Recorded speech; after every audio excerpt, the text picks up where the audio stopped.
സംസ്ഥാന bar council തിരഞ്ഞെടുപ്പുകളിലെ പുതിയ മാറ്റങ്ങളെക്കുറിച്ചുള്ള ഈ ദ്രുത അവലോകനത്തിലേക്ക് നിങ്ങൾക്ക് സ്വാഗതം.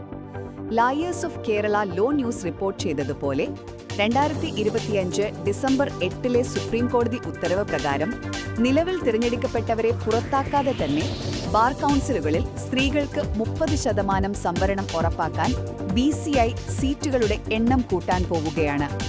ഒന്നാമതായി, ബാർ കൗൺസിലുകളിലെ നിലവിലെ അംഗബലം അങ്ങനെ തന്നെ തുടരും. ഈ സീറ്റുകളിൽ ആവശ്യത്തിന് സ്ത്രീകൾ വന്നില്ലെങ്കിൽ മാത്രം ആ കുറവ് നികത്താൻ പുതിയ സീറ്റുകൾ ചേർക്കും. സിമ്പിളായി പറഞ്ഞാൽ ഇതൊരു തീന്മേശയിൽ നിന്ന് ആരെയും എഴുന്നേൽപ്പിക്കാതെ തന്നെ പുതിയ അതിഥികൾക്കായി കൂടുതൽ കസേരകൾ വലിച്ചിടുന്നതിന് തുല്യമാണ്. രണ്ടാമതായി, റിസൾട്ട് പ്രഖ്യാപിച്ച കഴിഞ്ഞ തെരഞ്ഞെടുപ്പുകളിലും ഈ സംവരണം ബാധകമാകും. അപ്പോ പഴയ ഫലങ്ങൾ തിരുത്തിയെഴുതാൻ റിട്ടേണിംഗ് ഓഫീസർമാർ നിർബന്ധിതരാകും.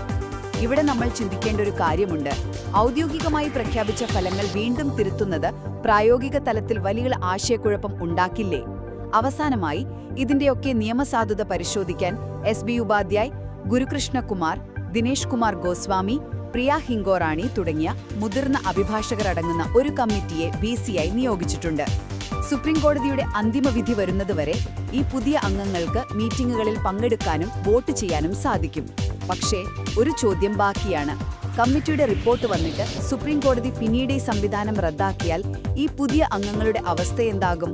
ചുരുക്കത്തിൽ പറഞ്ഞാൽ, നിയമപരമായ പരിശോധനകൾ ഇപ്പോഴും നടക്കുന്നുണ്ടെങ്കിലും സ്ത്രീ പ്രാതിനിധ്യം ഉറപ്പാക്കാനുള്ള ഈ വലിയ ചുവടുവെപ്പ് നമ്മുടെ സംസ്ഥാന ബാർ കൗൺസിലുകളുടെ ഘടനയെ മൊത്തത്തിൽ മാറ്റിയെഴുതാൻ പോവുകയാണ്.